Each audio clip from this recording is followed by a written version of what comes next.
¿Mm? Acá tenemos la tabla de análisis de la varianza y hay dos cositas importantes sobre las cuales tenemos que prestar atención. Fíjense que los grados de libertad siempre son 1, ¿por qué? Porque tenemos dos niveles, y el término de error, que acá figura como error total, en realidad es el efecto de la interacción triple. Como no tenemos repeticiones, la única forma de tener un término de error para poder hacer los cocientes y obtener los valores de f es utilizar el efecto de la interacción triple. Eso significa que consideramos que no existe interacción triple, ¿sí? Digamos, existe la posibilidad de tener interacciones dobles. Eso es una de las cosas importantes. La otra cosa es que fíjense que hacemos los cocientes de cada media cuadrática sobre el término de error y lo que obtenemos es que ninguno de los factores tiene una influencia significativa. Sin embargo, nosotros vimos que teníamos una interacción que se cruzaba mucho, ¿sí? Y que teníamos el efecto de la temperatura, que era muy importante. Entonces, ¿qué es lo que está pasando? Que al tener muchos factores no significativos, es como que me están empañando, opacando, tapando los efectos significativos. Por lo tanto, yo tengo que eliminar los factores que no son significativos y eso lo hago de a uno, ¿sí? Porque eso me va a cambiar todos los términos del cuadro. ¿Por qué?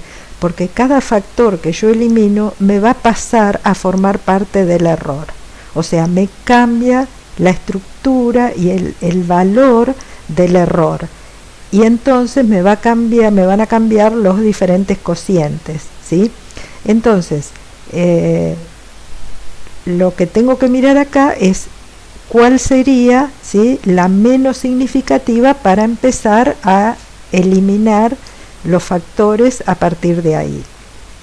Entonces, eso se ve muy bien con el gráfico de Pareto, o sea, para saber cuáles son los valores que tenemos que extraer del diseño, lo que hago es mirar el Pareto, el gráfico de Pareto, y ahí veo, hay una línea trazada, ¿sí?, por ahí por el 13 más o menos, que es la línea de significación. Esa es la que me va a dar, digamos, el valor crítico de la variable. Entonces veo que AC, ahí me doy cuenta que AC es mucho más grande y la temperatura son mucho más grandes que todas las otras. Entonces empiezo por extraer AB, después extraigo BC y voy viendo cómo va variando la significación. Y fíjense que finalmente termino con las variables AC y temperatura que pasan la línea del valor crítico, por lo tanto me están produciendo un efecto significativo sobre la respuesta.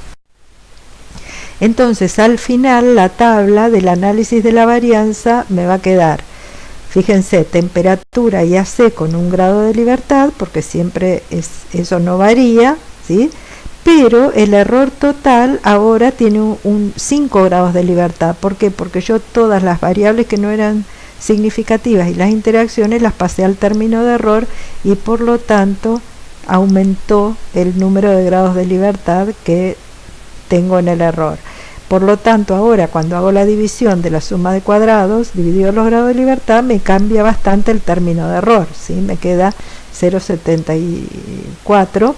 Y entonces al dividir cada término por el valor del error, ahora sí veo que me dan valores de P inferiores a 0,05. Los efectos estimados van a ser la media 4,46, la temperatura me va a variar a la media en 2,77 más menos 6 y AC me va a variar a la media en menos 2,97. Bien, entonces, ¿cuáles son las ventajas de los diseños factoriales con respecto a las variaciones de un factor a la vez? Primero, que la eficiencia es mayor porque tengo un menor número de experiencias. el diseño está pensado de tal forma que todos los valores son utilizados para determinar los efectos medios. O sea, fíjense que no me sobran grados de libertad. Los grados de libertad todos son utilizados para ver los efectos de los factores y se gana información concerniente a las posibles interacciones. ¿Cuál es la estrategia metodológica cuando yo voy a realizar ensayos en laboratorio? Bueno, utilizo primero este tipo de diseños factoriales para efectuar lo que llamamos ensayos preliminares. O sea que si yo creo que determinadas variables me influyen, ¿sí?, sobre una respuesta, lo primero que hago es probar con diseños factoriales para asegurar que la variable que voy a estudiar tiene una influencia significativa, y no la voy a poner en un diseño de optimización si resulta que en un factorial me aparece como que no tiene influencia sobre la respuesta. Entonces, después veo, bueno, estimo los niveles, veo si los niveles que elegí son correctos, si yo estoy segura de que esa variable tiene que ser significativa, puede ser un problema de niveles, cambio los niveles.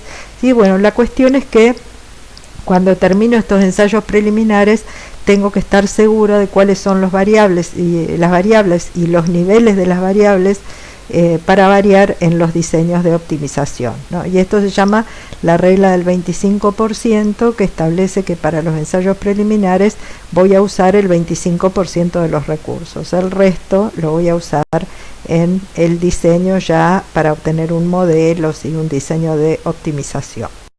Bien, en esta gráfica, ¿sí?, la forma de entrar a los diseños experimentales es lo que se llama arriba DDE. Y ahí tenemos la opción de crear diseño o analizar diseño. Empezamos por crear diseño.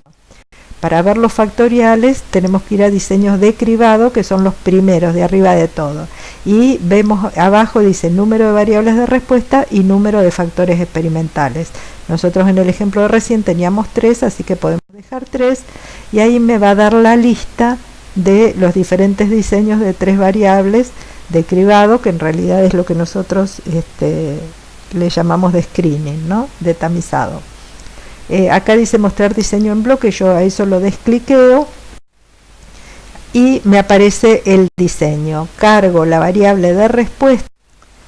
Una vez que tengo el diseño creado, entonces voy a DDE analizar diseño, y ahí voy a ver que me aparece la tabla del análisis de varianza, me aparecen los efectos medios, me aparece el Pareto, la gráfica de los efectos y la gráfica de las interacciones, eventualmente si tengo interacciones. Ahí puedo, después vamos a ver en el ejemplo cómo voy a poder ir descartando los efectos no significativos hasta llegar a la conclusión final.